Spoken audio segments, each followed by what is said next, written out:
Whenever Ferrari launches a new car, it produces a mass of technical information to explain why its new baby is better than its predecessor. In this case, why the new 488 Spider is better than the 458 Spider. Now, we're told that the chassis is 10% lighter but 20% stiffer, that the gear changes are quicker, both up and down, and that the aerodynamics have been improved to smooth the airflow both over and under the car. But the biggest changes are in the engine. Capacity has been reduced from 4.5 to 3.9 litres, but the power has actually gone up by 100 horsepower to 670. That's a big improvement, but not as much, say Ferrari, as the improvement in torque. They're claiming a 40% increase to 760 newton metres. The secret to these improvements is the inclusion of a turbo, or two in fact, first seen on the 488 GTB. Historically, Ferrari has shunned turbos in its road cars on the grounds that they suffer from lag, which reduces driver enjoyment. So why the about-face with the 488? Now, Ferrari's gone into great detail explaining how they've eliminated turbo lag almost completely by honing the response time of this car. But there's only one way to test whether those earnest engineers from Maranello are right, and that's to go and drive it.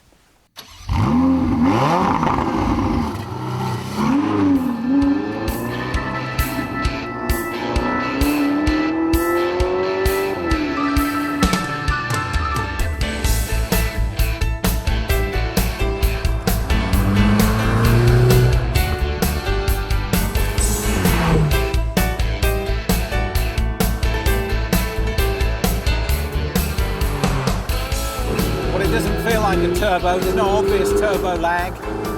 0 to 60 in 3 seconds. Feels easily that fast. Top speed 200 miles an hour. I'm not going to try and test that.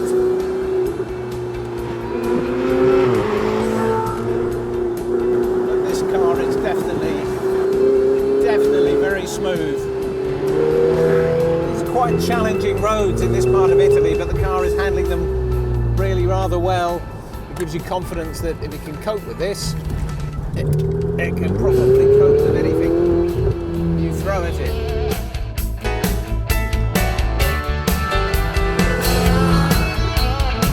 Everything has come together in this car that Ferrari has been striving for a long time. So it's borrowed the brakes from the LaFerrari, the torque management system, that's from the California T, tractable roof is from the 458 Spider. So this really is a blend of all the best bits. But the best bit about this car, of course, is the fact that it's got an open top. And that means when you're in a tunnel, you can do this.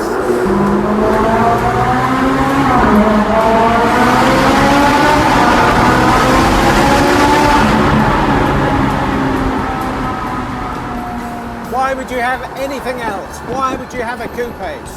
Why would you have an F12 Berlinetta? Why would you have a California T? This is the car. It's fantastic.